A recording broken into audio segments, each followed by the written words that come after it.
Good morning, this is Mission Control Houston. It's launch day, and on your screen is a live look at the Mid-Atlantic Regional Spaceport on Wallops Island in Virginia. Northrop Grumman's Antares rocket is getting ready for liftoff from Launch Pad 0A to kick off a cargo resupply mission carried out by Northrop Grumman's Cygnus spacecraft. Launch is expected in less than 30 minutes from now at 4:27 and 42 seconds a.m. Central, 5:27 and 42 seconds a.m. Eastern with a 5-minute launch window. So far, everything's on track for an on-time launch. This is the second launch attempt for this uncrewed mission. Yesterday, during the final minutes of the countdown, a fire alarm sounded at the Northrop Grumman Cygnus Control Center in Dulles, Virginia, causing the team to have to evacuate the building. The team was responsible for monitoring Cygnus during launch and ultimately taking control of the spacecraft once the spacecraft separated from the solid rocket motor second stage about 9 minutes after liftoff. Yesterday, the team was not tracking any issues with the Cygnus spacecraft, the Antares rocket, ground communication systems, weather, anything like that.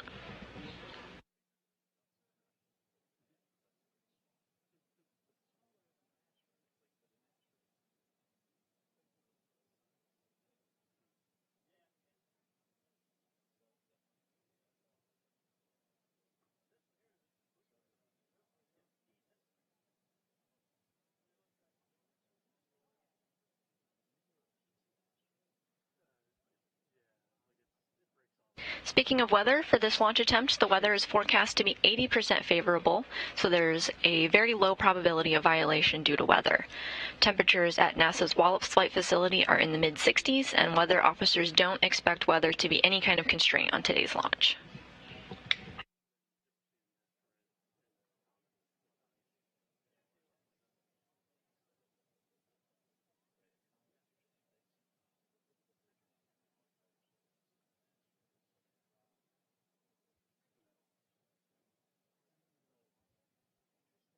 While today's Antares launch will put on a light show for some of the eastern seaboard, should be visible in the states surrounding the Mid-Atlantic region, the Cygnus vehicle up top is the spacecraft making its way to the International Space Station today.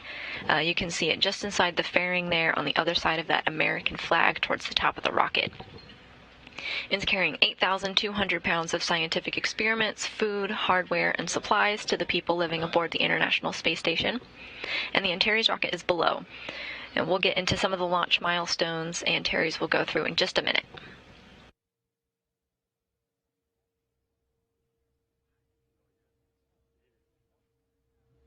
The mission we're talking about today is Northrop Grumman's 18th Commercial Resupply Services mission for NASA, and after today's launch, Cygnus will travel on a 2-day journey to the International Space Station. It'll be robotically captured at approximately 4:05 a.m. Central Time, 5:05 a.m. Eastern Time on Wednesday, November 9th at the hands of NASA astronaut Nicole Mann, backed up by NASA astronaut Josh Cassada, both inside the robotic workstation in the 7-window cupola. And Ops 1, Step 393, activate arm enable. Mann will use the Canadarm robotic arm to grapple Cygnus, and then turn over operations to robotic specialists here in Mission Control, who will bolt it into place on the Earth-facing port of the station's Unity module. Armed. Ops 2, set Stage 1 controller EPV VRES.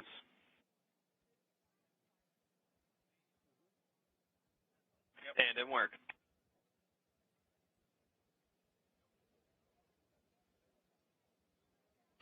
Cygnus began its journey in Dulles, Virginia. From there, it traveled to NASA's Wallops Flight Facility to be mated with the service module that holds the spacecraft's solar arrays.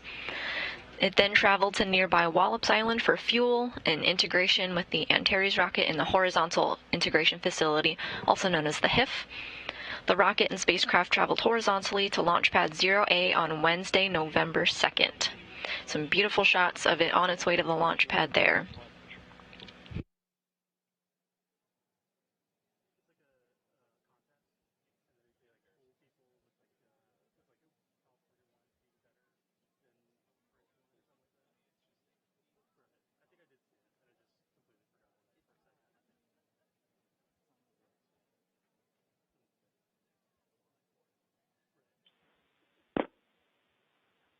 LC stage 1 on countdown. Can you provide status of cold helium bottle supply pressure? Stand by, we're still evaluating. While the bulk of the cargo was loaded ahead of time, some more time-sensitive late-load cargo was brought in at the launch pad. At pad 0A, Antares is raised vertically, a process that takes about 30 minutes or less for a combined system test. It was put back into the horizontal position Thursday night to allow for the late load cargo. A pop top on the nose cone creates an opening, and a mobile payload processing facility is used to put cargo in 24 hours before launch. That's the box in the biggest photo towards the left.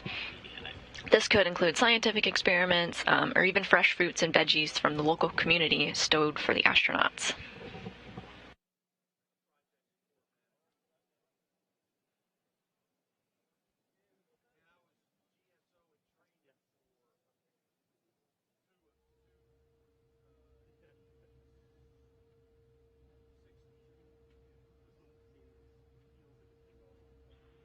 LC stage 1 on countdown. Go ahead, stage 1. Helium topping is not required. Copy that, stage 1. Check step 391, 392, not required.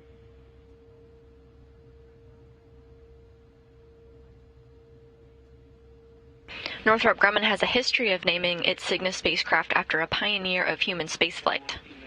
The Cygnus spacecraft launching today is named the SS Sally Ride. Dr. Ride was a NASA astronaut and physicist. She was the first American woman to fly to space, kicking off her spacefaring career during the STS-7 mission. She was also a crew member of STS-41G in 1984. Both spacecrafts occurred on Space Shuttle Challenger.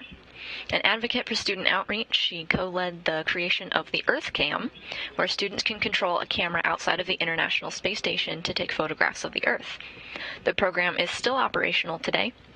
There's no doubt her pursuit of exploration made a mark on human history, with her legacy still ongoing today.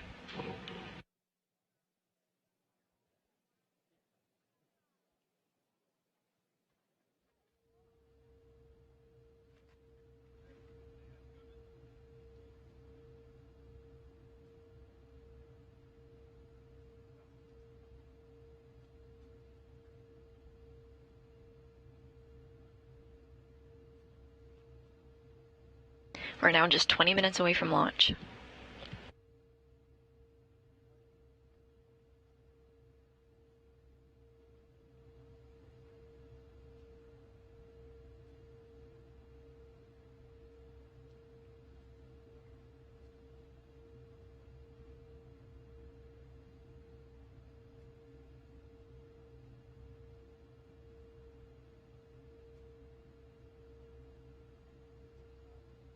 The majority of the cargo launching aboard the SS Sally Ride is supplies for the people living in orbit, but Cygnus is also carrying nearly 2,000 pounds of scientific experiments.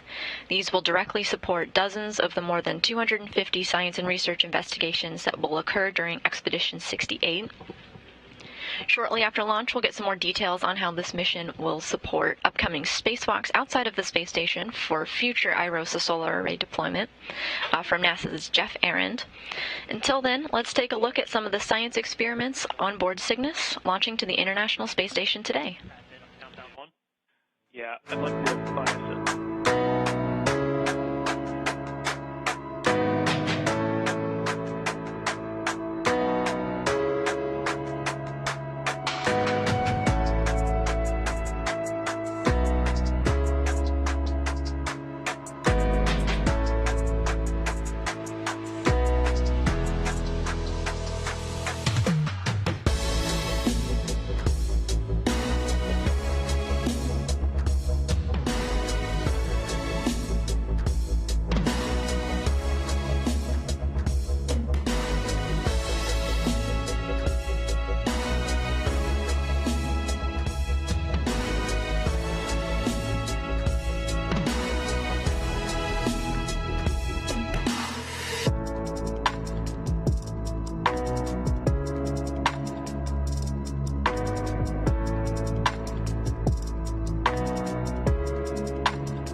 LC prop lead, step 397. Actual F1 level is 11 out of 11, and prop 2 is monitoring 390. Flight control teams are taking a look at Antares' onboard systems and plan to go into a 5-minute hold at the L-11 minute mark at 4:16:43, which would lead us to a new T-0 time of 4:32:42 Central Time towards the end of the launch window. Copy, LC in work.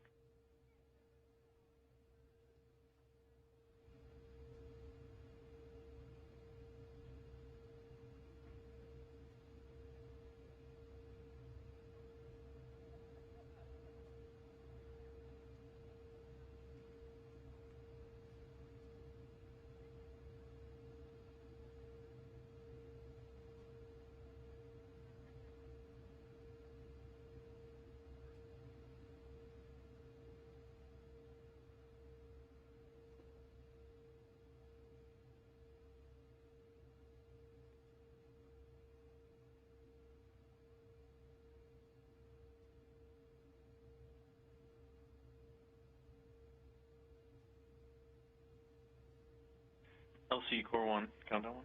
Go ahead, Core 1. Step 399, fuel adjustment is not required.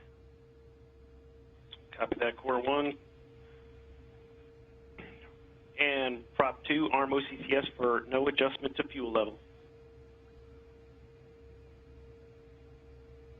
And LC Prop 2, OCCS, ACDC is armed.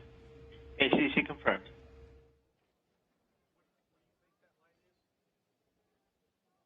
So we're heading into the final stretch of the launch countdown, again with a planned hold at L-11 minutes.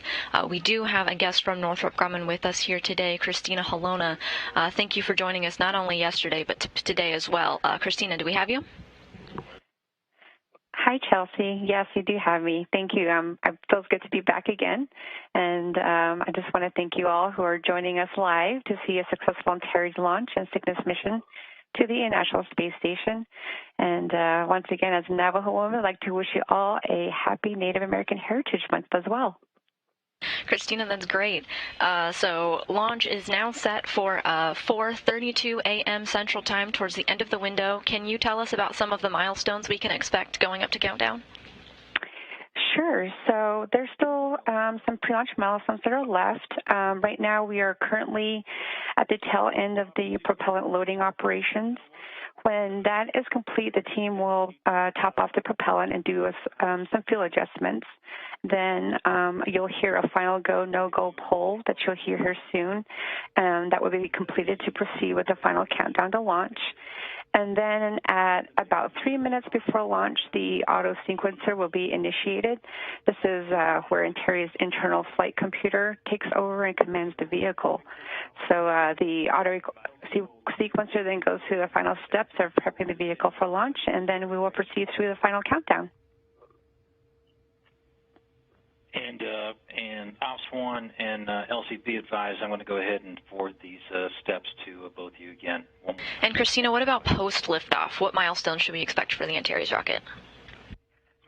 For Antares, the first milestone comes after the main engines burn for approximately 200 seconds and until main engine cutoff, which we'll hear on the nets as MECO. After MECO, we'll go into a short coast right before we separate Stage 1 from Stage 2, which we call the upper stack of the Antares vehicle.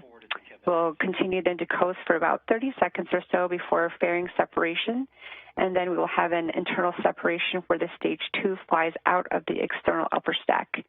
Once Stage 2 is clear of the upper stack, Stage 2 ignites for about 2.5-minute burn or so, which puts Cygnus real close to the orbit, and then it'll coast to ensure everything is stable. Then Cygnus will be released into the desired orbit. After Cygnus is released, it will go through some more comms checks. Then about an hour or hour and a half, we separate. Cygnus will release its solar arrays and be on its way to the ISS. So it takes Cygnus approximately 9 minutes or so to get to orbit. Great, we're looking forward to it. And Christina, real fast, you had wished us a happy Native American Heritage Month. We just covered some of the science that's on board the SS Sally Ride, but something very special is also on board. Can you tell us a little bit about it?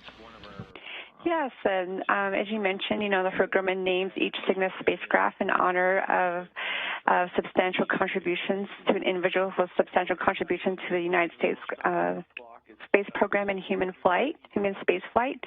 And the Engine 18 mission is proud to commemorate Dr. Sally Ride, who was the first female astronaut who served on the crew of the second flight of Challenger. She was definitely an advocate for diversity and equality in science, inspiring countless women and people of color to pursue STEM careers, including myself. And as an Indigenous woman from the Navajo Nation, Dr. Sally Ride was someone I aspired to be like, and she definitely paved the way for other women like myself to be part of the aerospace industry and to not be afraid to chase your dreams, which is very important. That is what Dr. Sally Ride continued to do until her death, to help inspire students, which brings me to the very special item. It is an American flag signed by all 402 students and staff from the Sally Ride Elementary School in Los Angeles, California, which was named by the neighborhood in Dr. Ride's honor. This school is 95% Hispanic and 5% people of color, and its vision and mission is the heart of Dr. Sally Ride's legacy. It's wonderful to hear. Christina, thank you so much for joining us. Thank you.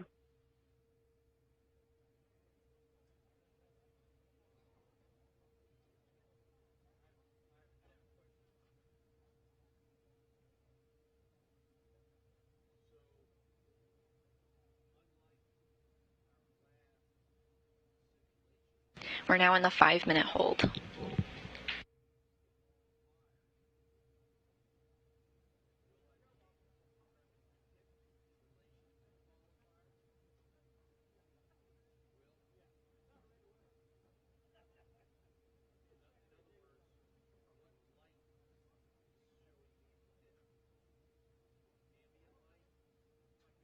As Christina said, there's many milestones that we'll be looking out for after launch. The first is main engine cutoff, also known as MECO, of the Antares first stage, about 3 minutes and 18 seconds after launch.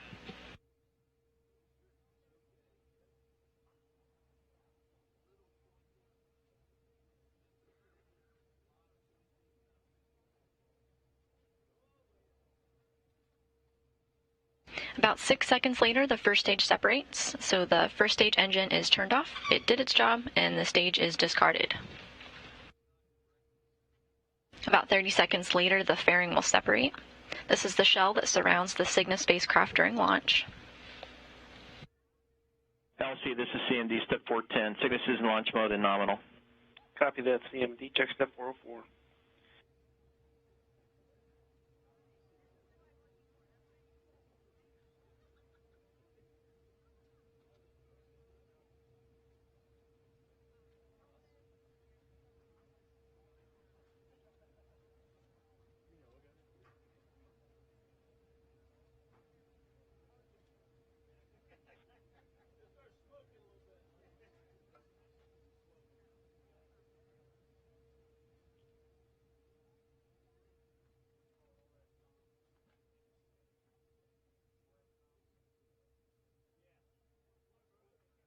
LC, TD, we're green.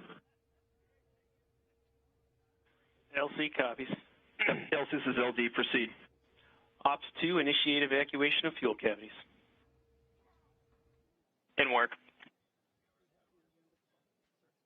And opening VVP on my mark. 3, 2, 1, mark. 10, 20, 19. You're getting a live view of Northrop Grumman's flight control room. These folks are going to take control of Cygnus after spacecraft separation. They're keeping in constant communication with Mission Control in Houston and also the Range Control Center at NASA's Wallops Flight Facility. This is where you'll hear a lot of the chatter as the countdown progresses. Will be from this room right here at the Range Control Center. They've got eyes on the launch pad, the range, as well as safety of the vehicle before it launches.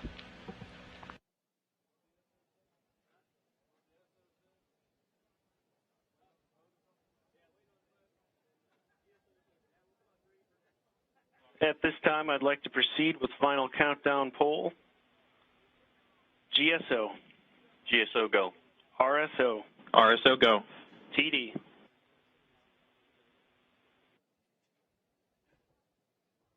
ACDs go. Prop lead. Leaders go. Stage 1. Stage 1 is go. MES-1. MES-1 is go. GCE. GCs go. ACE. ACEs go. Mars. Mars is go. CMD. CMD go. LD. LD is go. NG. Northrop Grumman is proud to honor a renowned NASA astronaut and the first American woman in space, Dr. Sally Ride. Sally was a true space pioneer and also a tireless advocate for improving STEM literacy for children, especially young girls. Sally has inspired millions of students, and her legacy through Sally Ride Science continues to have enormous positive impact on STEM education across the nation. During her spaceflight missions, Sally was known to spend her free time gazing down at Earth. Hence, it is an honor to return her legacy to space to once again enjoy the view as the SS Sally Ride and Northrop Grumman are go for launch. Go to proceed with final countdown. MES-1, do we have status on step 2? LC, MES-1, evacuation verified. And Ops-2, terminate engine evacuation. And VVP is closed. 10:22:41. And with 10 minutes planned until the T-0 mark of 4:32:42 a.m. Central Time, the team has pulled their go for launch. Opening VZD on my mark, and 3, 2, 1, mark. 10:23:03.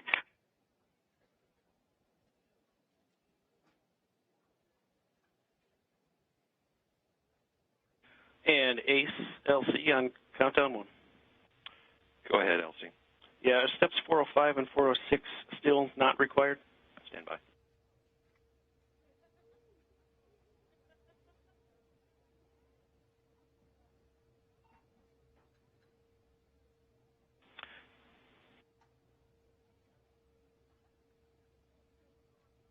Going back to some of the launch milestones that we're looking forward to today, as Christina was talking about, we were first looking for main engine cutoff, or MECO, followed quickly after by first stage separation. After that, the fairing will separate, exposing Cygnus, although it has not reached orbit yet at this stage. The second stage of Antares, a solid rocket motor, ignites for 4 minutes and 7 seconds into the flight. At this point, Cygnus will be 73 miles in altitude, and it'll burn for almost 3 minutes before stage 2 burnout, putting Cygnus into its initial orbit. LC Elect 1, ACS VDMs enabled, voltage nominal, ODM commands. Then we'll look for payload separation, also known as spacecraft separation, meaning Cygnus is no longer attached to the spent second stage and is flying free to catch up to the International Space Station. All in all, it'll take 9 minutes from the time of launch for Cygnus to reach this point. Copy. Is that a copy or confirm? Concur. Our coverage will end shortly after spacecraft separation, but Cygnus will begin to deploy its round solar arrays about an hour and a half into its mission, or around 6:24 a.m. Central Time. Around there. It'll complete its solar array deployment about 30 minutes later. We won't be in live coverage at this time, but be sure to look out for confirmation of the completion of solar array deployment on the blog and on social media. GNC-1 provides status of trajectory file for launch operation. Are you ready for me to deactivate VCD? LC GNC-1, go. Trajectory file is go. LC MES-1 on countdown. VCD closed. Sorry, GNC-1, you got stepped on. LC GNC-1, no trajectory file change is required. Trajectory file 1 is good. Copy that. 408, not required. 409, not required. CMD report status of Cygnus. BRG deactivated. LC MES-1 on countdown. LC CMD good. Cygnus good. LC Ops 2 steps through Oscar 8 complete. Copy that. Oscar 8 complete. Ops 2 405, initiate fuel inlet valve position override. In work. The astronauts aboard the space station are awake and well into their day, and they do have live views of this launch available to them. NASA astronauts Nicole Mann and Josh Cassada have been preparing for Cygnus's arrival all week. They've been reviewing and practicing their robotic capture maneuvers on a computer to simulate what it'll be like when the real spacecraft arrives in just 2 days. Cygnus will make an automated approach until it's about 30 feet from the station. Then Nicole Mann will command the robotic arm to capture Cygnus from the robotics workstation in the cupola, while Josh Cassada acts as her second set of eyes to monitor the approach. ACE, LC on countdown 1. Go ahead, LC. Are 412 and 413 no longer required? 412 not required, 413 not required. LCMUS-2, fuel inlet valve position override status confirmed.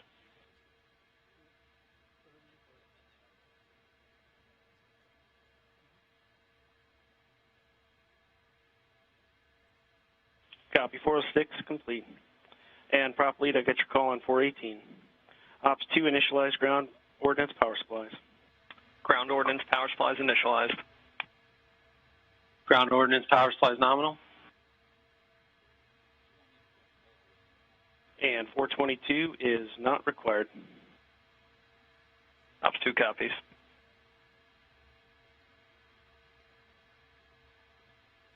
Ops 1, transfer avionics to internal power. In work.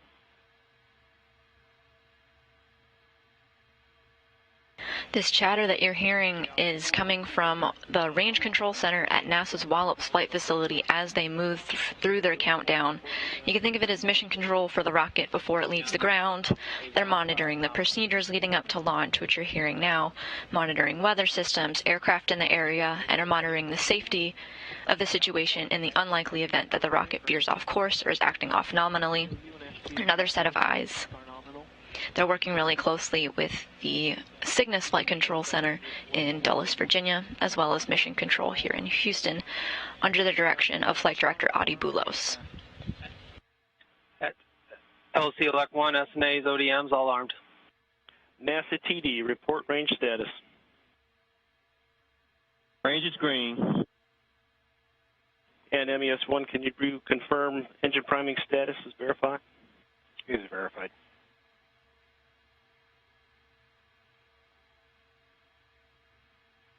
Step 431 is not required. Phase 3 dynamic limits will be active at T-minus 3 minutes.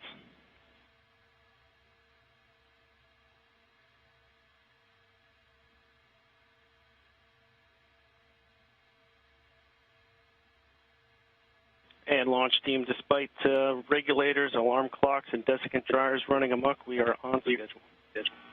FC commanded to flight mode.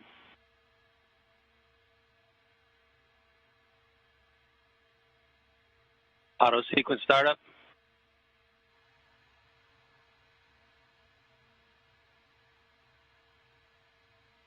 Just under 3 minutes until launch, and everything is go for launch. Podium left voltage and current nominal.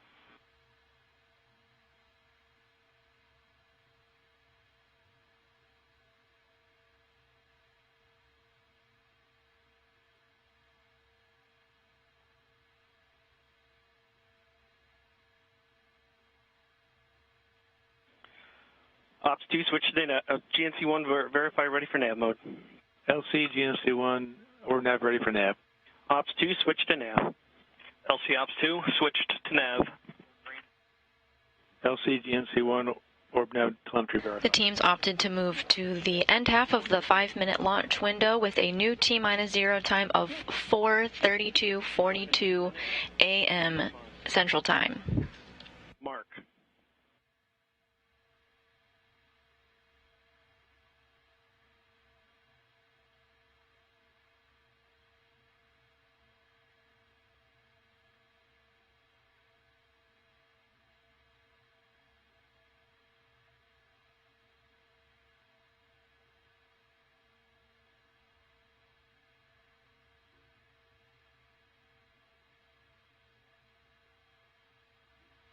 T-minus 1 minute, 30 seconds.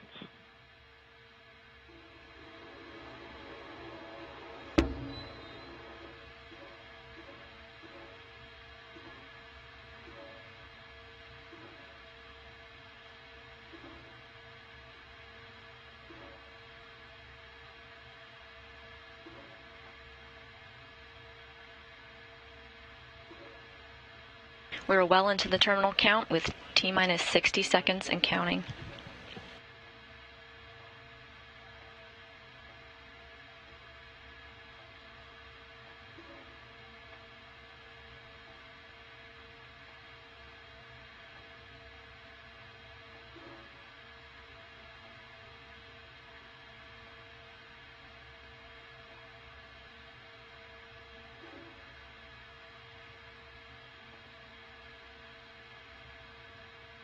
T-minus 30 seconds.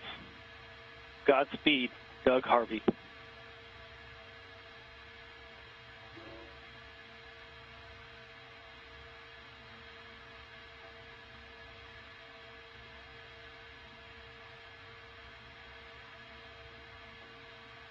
T-minus 10.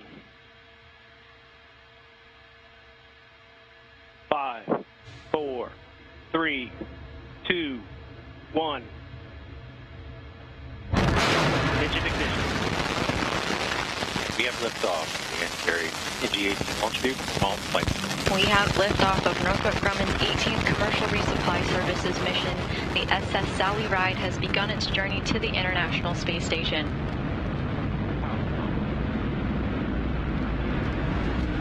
The first stage is performing nominally so far.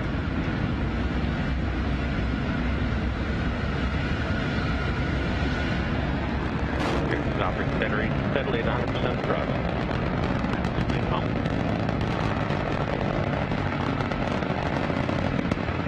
Nominal.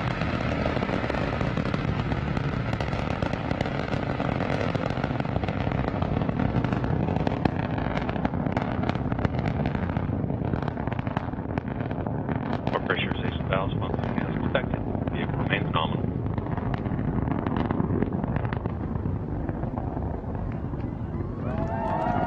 One minute into the flight, no issues are being tracked with the Antares rocket.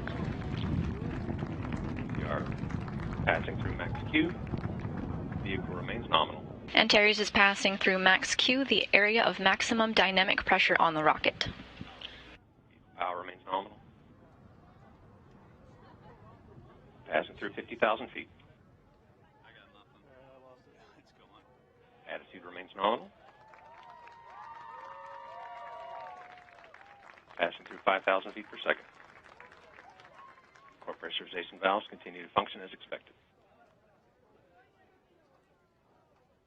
Engines remain nominal at 100% thrust. Approximately 100 seconds to MECO.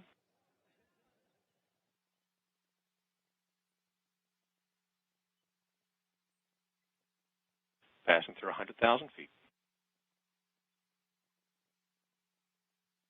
Power remains nominal. Now at the 2-minute mark, everything is going as planned. You're hearing the Wallops Range Control Center reporting a good flight of the Antares rocket. Vehicle attitude remains nominal.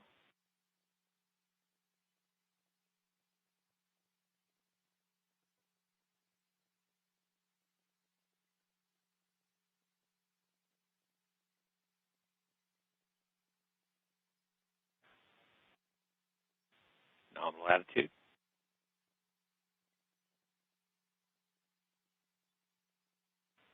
Core pressurization valves continue to function nominally.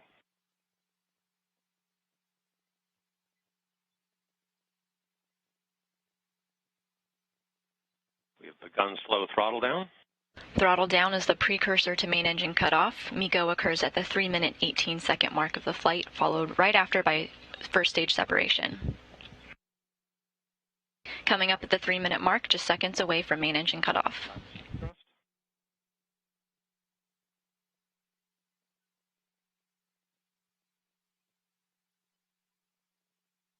And main engine cutoff.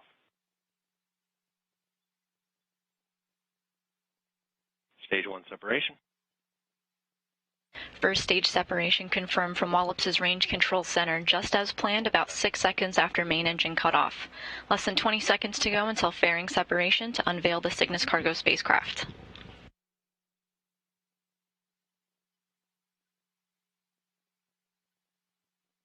Good engine performance on stage 1.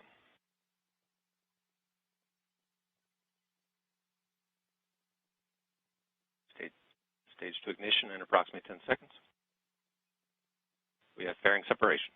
Fairing separation is confirmed. Cygnus is now outside of its protective shell and is continuing to climb into its preliminary orbit. And we have stage 2 ignition. And with stage 2 ignition, the second stage engine will burn for about 2 minutes, 46 seconds.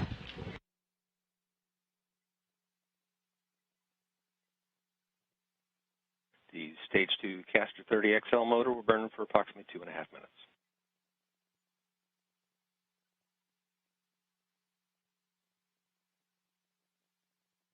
Attitude remains nominal.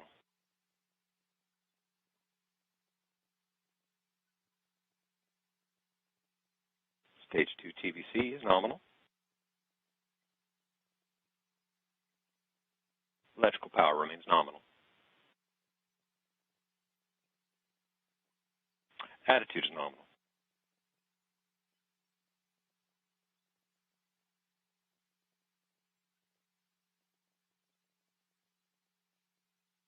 Coming up on the 5-minute mark of the flight, with second stage burnout expected at the 6-minute 53-second mark of the flight.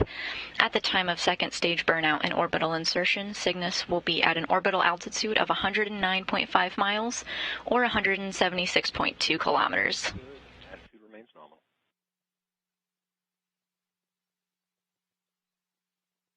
Stage 2 TVC is nominal power.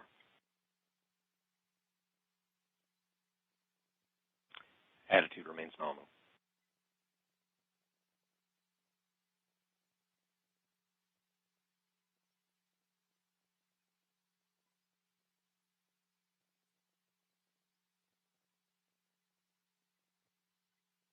Approximately 60 seconds remaining in stage 2 burn. Attitude remains nominal. 6 minutes into the flight of Northrop Grumman's Antares rocket, under a minute now until stage 2 burnout and orbital insertion.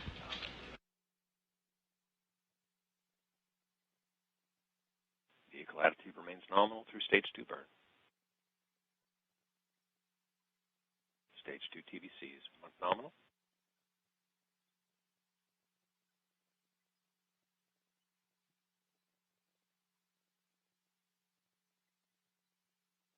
Coming up on stage 2 burnout.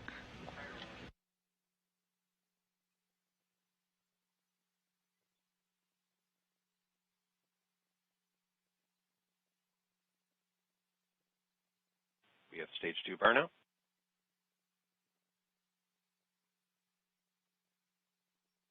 Beginning reorientation for payload separation. We have good insertion. Antares is currently in orbit and will coast for approximately 100 seconds prior to payload separation. Cygnus has reached its preliminary orbit insertion. Next, we'll be looking for Cygnus to separate from the second stage, which will occur at 8 minutes and 52 seconds after liftoff, about 2 minutes from now.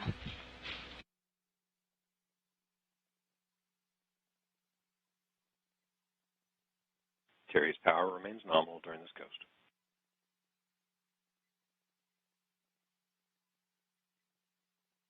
We're continuing to hear good callouts across the board. Everything is nominal at this stage of the flight.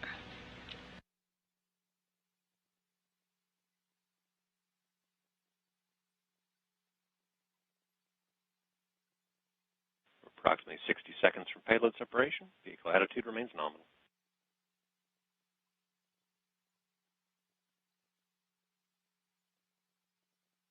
Vehicle power remains nominal.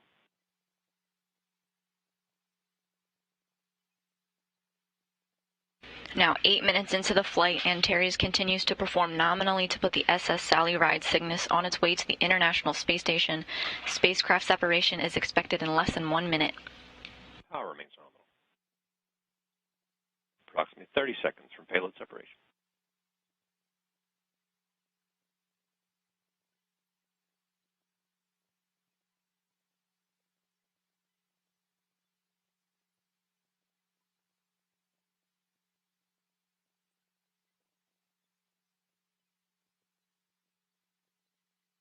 Antares remains nominal.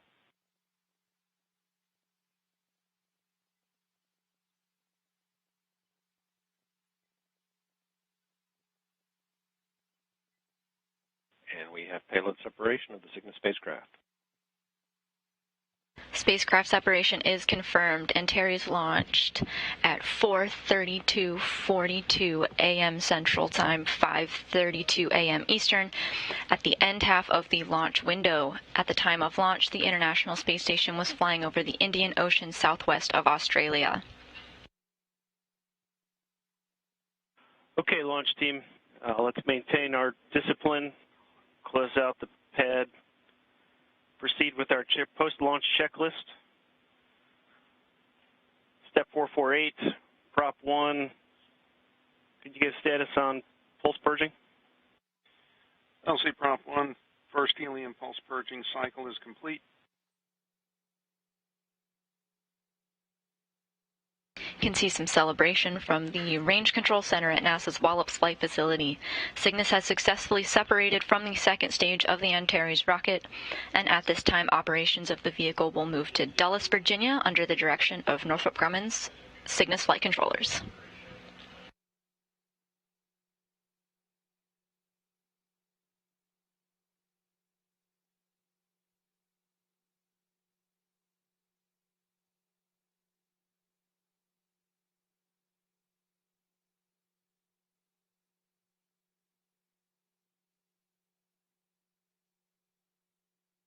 The SS Sally Ride has successfully moved through its milestones to get it into its preliminary orbit.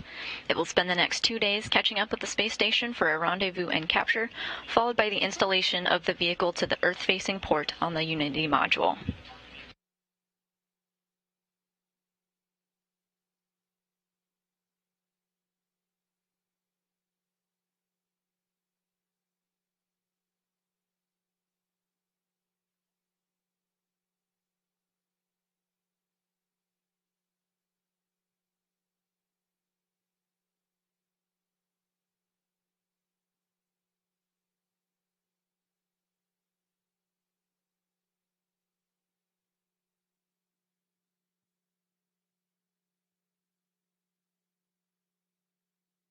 You're looking at a live view of the Cygnus flight control room in Dulles, Virginia. This team is diligently working as they now have control of the Cygnus spacecraft now that it is in its preliminary orbit and separated from the Antares rocket.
If you're just joining us, Northrop Grumman's 18th Commercial Resupply Services mission just launched from Launch Pad 0A at the Mid-Atlantic Regional Spaceport, part of NASA's Wallops Flight Facility.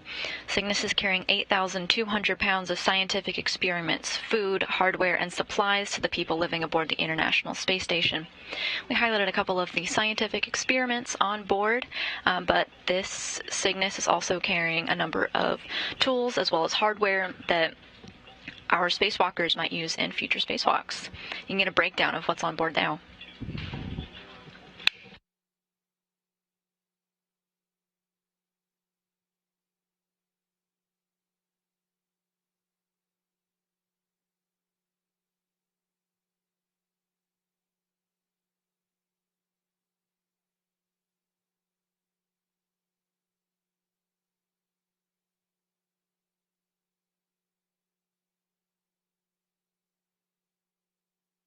Joining me here today to talk a little bit about the space station and this resupply mission is Jeff Arendt, manager of the Systems Engineering and Integration Office in the International Space Station program. Jeff, do we have you? Loud and clear. Good morning, Kelsey. Kelsey? Good morning. So, Jeff, this kicks off an extremely busy period for the space station with a series of upcoming spacewalks. How will today's Cygnus launch support those operations? Well, first off, I have to say it was a spectacular launch, and I want to congratulate the entire team from Northrop Grumman with their Cygnus and Antares teams to the spaceport, to the cargo mission contract team who packed the cargo, and the NASA team supporting this mission. Definitely a gorgeous launch, and we're happy that Cygnus is on its way to the ISS. As you mentioned, Cygnus is carrying some important spacewalk hardware. One critical set of hardware is what we call a mod kit, which is a collection of brackets that the crew will install outside while on the spacewalk that's currently planned for November 15th.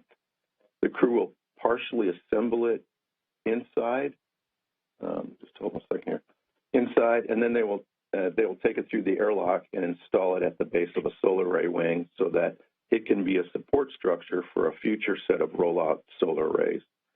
So there's direct support of the spacewalk with the hardware they will use, but there's also some indirect support. Cygnus will be bringing up some food treats for the crew, so indirectly supporting the operations with some much-deserved treats for the crew. They will have their usual menu, but they will also have some special requests like peanut butter, olives, several cheeses, and even pumpkin spice cappuccino. And the team has loaded some fresh fruit as well, apples, blueberries, oranges, and some ice cream in the freezers, chocolate and vanilla, and some of the special flavors that the crew has requested. So, good times. Jeff, that sounds awesome. And you were just talking to us about the numerous U.S. and Russian spacewalks that are coming up before the end of the year.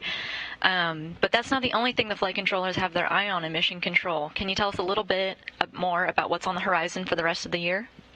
Yeah, absolutely, yeah. So for the next few weeks, the team will be very busy with visiting vehicle arrivals at ISS, science being conducted, and the 7 upcoming spacewalks. The arrival of NG-18, as well as a SpaceX mission later this month, will have the flight control team and the crew busy getting the space station in configuration for the berthing and docking and for the thousands of pounds of cargo transfers that the crew will be doing. We have a lot of science that needs activating and tending to quickly after it arrives. There are numerous payloads that fall into this category of needing immediate attention, U.S. payloads as well as international payloads from our European and Japanese colleagues. And with the 3 U.S. and 4 Russian spacewalks in the same time frame, the ground team is very carefully managing the crew's time. And it's really not that easy trying to juggle as many tasks as that we're planning to be doing. So a very busy time on the ground and on board. Having said that, we are hoping to be able to give the crew and much of the team the Thanksgiving holiday off. And back to the food theme, the crew will have holiday food available to help celebrate and take a short break. Also, something else this month we have is the Artemis mission. The targeted launch date is November 14th, and the teams are working to make sure ISS, SpaceX, and Artemis coordinate shared assets and can all complete our missions without issues. So Cygnus is expected to arrive at the space station on Wednesday, November 9th, with a rendezvous and capture early in the morning. You were just talking to us about the crew members on board. Can you tell us a little about the milestones that we should expect for Nicole Mann and Josh Cassada? Absolutely. So, but before that even, the Northrop Grumman team will deploy the Cygnus solar arrays and conduct a series of burns using Cygnus thrusters to get the vehicle closer to the station. The space station team will be getting ready as well, putting the ISS solar arrays in a good orientation for the Cygnus approach. Cygnus will arrive in the vicinity of ISS, and then it will go through a series of holds and what I call resumes to methodically get closer and closer to the station. And then it will remain steady for its capture. Astronaut Nicole Mann will be driving the Canadian arm for the capture, which is planned for at around 4:05 a.m. Central Time on Wednesday. She'll get assistance from Josh Cassada with cameras and procedures as she maneuvers the arm to reach out and grapple with Cygnus. The crew, of course, had ground training on monitoring the Cygnus as it approaches and with the Canadian arm operations. But the crew has also been preparing on board the station with simulations and actual movements of the arm in practice sessions. After capture, our ground control team will berth Cygnus to the Node 1 Unity module. And then after berthing, the crew will open the hatches, which should be done around noon Houston time on Wednesday. The team in space, as well as on the ground, have practiced all these activities and are ready to go. Jeff Ahrens, thank you so much. Yeah, appreciate it. Thank you. So that's what this is all about, the continuous research contributions made in microgravity and assisting our astronauts who make it happen. We heard about some of the science on board. We heard about the mod kit launching on Cygnus for a November 15th spacewalk. And we even heard about the peanut butter and pumpkin spice cappuccino heading their way. To recap today's events, an Antares rocket launched from the Mid-Atlantic Regional Spaceport on Wallops Island, Virginia at 4:32 a.m. Central, 5:32 a.m. Eastern, towards the end of the launch window while the station was flying over the Indian Ocean. It brought the SS Sally Ride, a Cygnus cargo spacecraft out of Northrop Grumman, into its preliminary orbit. And while we won't cover this event live, the next major milestone for the spacecraft is to deploy its solar arrays. 2 days from now, on Wednesday, November 9th, Cygnus will arrive at the orbiting laboratory. Our coverage of rendezvous and capture begins at 2:30 a.m. Central Time. Cygnus is expected to be robotically captured at the controls of NASA astronaut Nicole Mann and Josh Cassada around 4:05 a.m. Central. We'll continue on with live coverage of its installation to the space station, a job conducted by robotics controllers here in Houston. These ground controllers will bolt Cygnus into place on the Earth-facing port of the Unity module. Throughout the week, the astronauts on the space station will work to unload the cargo, and Cygnus is expected to stay bolted to the space station for about 2.5 months, and it's until its departure, currently scheduled for January 2023. Thanks for joining. This is Mission Control.